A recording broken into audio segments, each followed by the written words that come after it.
Hey guys, we're going to be in Genesis chapter 3, verse 16. Genesis chapter 3, verse 16 says this: Unto the woman he said, I will greatly multiply thy sorrow and thy conception. In sorrow thou shalt bring forth children, and thy desire shall be to thy husband, and he shall rule over thee. There was a lot going on at the fall of man. There certainly was. I mean, we had decided as men that we were going to abdicate our responsibility, that we were going to say, hey, listen, the woman's tasting of this fruit that God told us not to. Let me see what's going to happen as a result of her doing that. Let me see what's going to happen as a result of her disobedience. Basically, using her as a guinea pig, it looked like, because he was standing right beside her. She turns to him after she's eaten the fruit. She hands it to him. And has him try it too. Should have slapped the fruit out of her hand. Should have never allowed that stuff to happen. Should have never allowed that stuff to happen. And because of one man bringing sin into the world, you think, well, Eve ate first. Doesn't matter. He was the one that was supposed to be guarding the garden. Because of that, she eats of this fruit.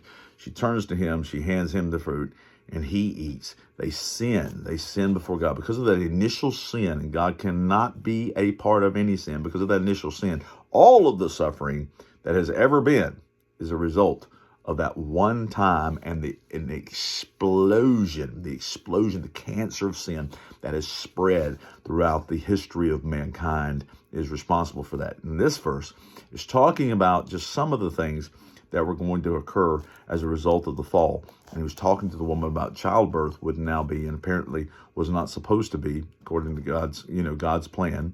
But that childbirth would be painful, and that she would be, helpmate for the man, and that the man would rule the house and would be the strength of the home as such. But here's the problem. Not the problem. Here's the thing about that. Yeah, he was put over the garden too. So he's got to stand firm. He's got to be a watchman. Okay, man, he's got to be a watchman.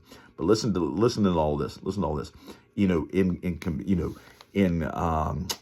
teamwork, the man and the woman in the home finding a way to see what God has called them to be a part of for their children, for their family, for that network has always been a struggle. It's always been a struggle to see who was going to do what, who was going to stand up, and be a part of their responsibility, what it is they were supposed to be a part of.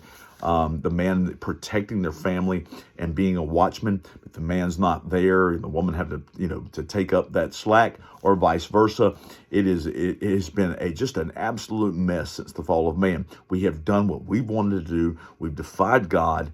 We've defied our children, in the sense that we've defied what we were called to do for them. We've defied what we've been called to be as far as families are concerned. We've defied all of those things, and it's all a result of that original fall of mankind. Here is the solution, though. Just as sin came into the world through one man, it would be relieved through one, and that's the Jesus Christ. The first Adam messed it all up. The second, Jesus Christ, coming into this world to save us. And at this point,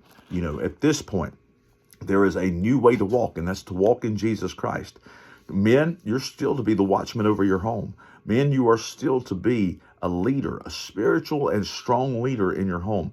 And ladies, we are all team. We are an absolute team in the home, and should be a team, and all of us giving our very best for each other. Amen. Good stuff here. Good stuff here, because it just shows how wicked that first sin was and what it caused. And here's the thing: when we fast forward to the New Testament, where all of this is taken care of on the cross, all this taken care of on the cross, at that point, becoming such teammates and working together, not only as a family, but as a body, as a church, all those things working together to see the kingdom become strong in this world, even in the midst of still a world of sinful people. My goodness gracious, sin came through one man.